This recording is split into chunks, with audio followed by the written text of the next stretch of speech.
Assalamualaikum warahmatullahi wabarakatuh. Perkenalkan, nama saya Muhammad Rizky Akbar Ramadhani, NIM 2007771 dari kelas Pendidikan Teknik Mesin A. Tujuan saya membuat video ini untuk melengkapi ujian akhir pada SPADA. Judulnya Muatan Nilai dan Moral Pancasila dalam Kerangka Pendidikan Karakter Kebangsaan dan Cinta Tanah Air. Kita tentu sudah sama-sama paham bahwa Pancasila merupakan pandangan hidup, dasar negara, dan ideologi nasional. Pancasila merupakan dasar negara kesatuan Republik Indonesia atau NKRI, sehingga memiliki fungsi yang sangat fundamental. Selain bersifat juridis formal yang mengharuskan seluruh peraturan perundang-undangan berlandaskan pada Pancasila, sering disebut sebagai sumber dari segala sumber hukum. Pancasila juga bersifat filosofis atau Pancasila merupakan dasar filosofis dan sebagai perilaku kehidupan. Artinya Pancasila merupakan falsafah negara dan pandangan cara hidup bagi bangsa Indonesia dalam menjalankan kehidupan bermasyarakat, berbangsa, dan bernegara. Untuk mencapai cita-cita nasional, nilai-nilai fundamental yang menjadi sumber nilai luhur yang dikembangkan dalam rangka pendidikan karakter bangsa melalui pendidikan kewarganegaraan harus dilihat dan dimaknai sebagai suatu kesatuan sistem nilai yang utuh, yang antar klaster atau gugus nilai yang terkandung di dalam sila-sila Pancasila itu merupakan satu kesatuan yang konsisten dan koheren. Selanjutnya, marilah kita pahami Pancasila sebagai historis bangsa dan negara Republik Indonesia telah memiliki komitmen, yaitu keterikatan yang teguh atas dasar keyakinan terhadap Pancasila. Bila kita membaca lebih jauh rincian dalam pedoman penghayatan pengalaman Pancasila itu, kita akan menemukan hal-hal berikut ini. 1. Pedoman tersebut diperlukan sebagai perwujudan tekad tunggal untuk melaksanakan 5 kehendak. 2. Pedoman itu berisikan pembahasan atau penjabaran kandungan nilai Pancasila dalam bentuk yang lebih terinci, lebih sederhana, dan dengan tujuan agar dapat memahami dengan mudah oleh berbagai lapisan masyarakat. 3. Asumsi yang digunakan dalam penyusunan pedoman itu antara lain bahwa sebagai makhluk Tuhan Yang Maha Esa, manusia dipandang sebagai makhluk pribadi sekaligus sebagai makhluk sosial. 4. Penyusunan pedoman itu didasarkan pada asumsi adanya unsur kemauan dan kemampuan seseorang yang diperlukan dalam mengendalikan diri dan kepentingannya yang dianggap sebagai penentu terjadi proses penghayatan dan pengamalan Pancasila dalam kehidupan sehari-hari. 5.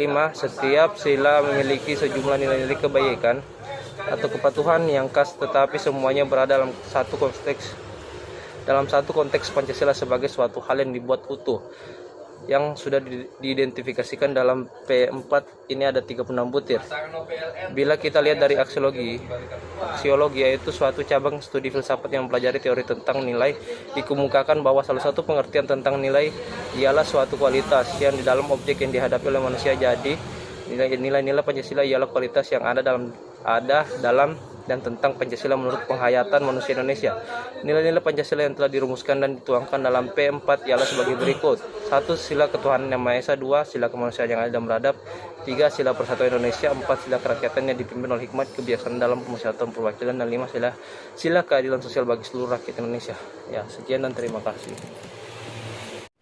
Oke, perkenalkan, nama saya Cahaya Najari Suharningtyas. Di sini saya akan melanjutkan pembahasan dari rekan saya sebelumnya. Nah, jika dilihat dari rumusannya, nilai-nilai yang dirumuskan dalam P4 tersebut mengandung rumusan tetap seperti percaya dan takwa, saling mencintai, cinta tanah air dan bangsa, mengutamakan kepentingan bangsa dan negara, dan menghormati hak orang lain. Selain itu juga berperilaku seperti tidak memaksakan suatu agama atau kepercayaan kepada orang lain, saling mencintai sesama manusia, tidak memaksakan kehendak kepada orang lain, dan suka bekerja keras. Untuk mewujudkan nilai-nilai Pancasila itu, setiap orang perlu memiliki pengetahuan tentang kandungan nilai dalam setiap Pancasila, perasaan terkait pada nilai itu, dan tindakan nyata. Karena itu, internalisasi dan pengalaman Pancasila harus merupakan suatu kesatuan kognisi, afeksi, dan tingkah laku. Pendidikan kewarganegaraan tidak hanya dimaksudkan untuk membentuk kita menjadi manusia yang memiliki rasa kebangsaan dan cinta tanah air, melainkan juga untuk mengembangkan semua potensi kita menuju karakter yang memancarkan nilai-nilai Pancasila. Untuk itu, muatan pendidikan kewarganegaraan mencakup substansi sebagai berikut. Yang pertama, Pancasila sebagai dasar negara dan pandangan hidup bangsa merupakan kerangka dasar dan substansi. Yang kedua, Undang-Undang Dasar 1945 sebagai materi pendidikan kewarganegaraan.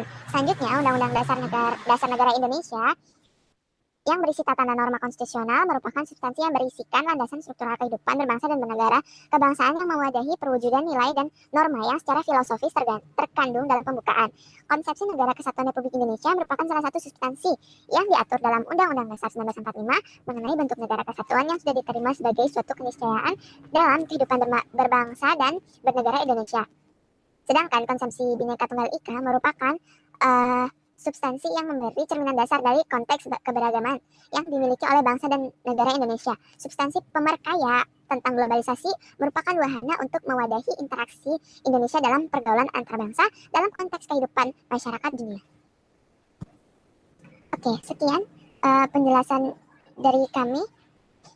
Assalamualaikum warahmatullahi wabarakatuh. Terima kasih.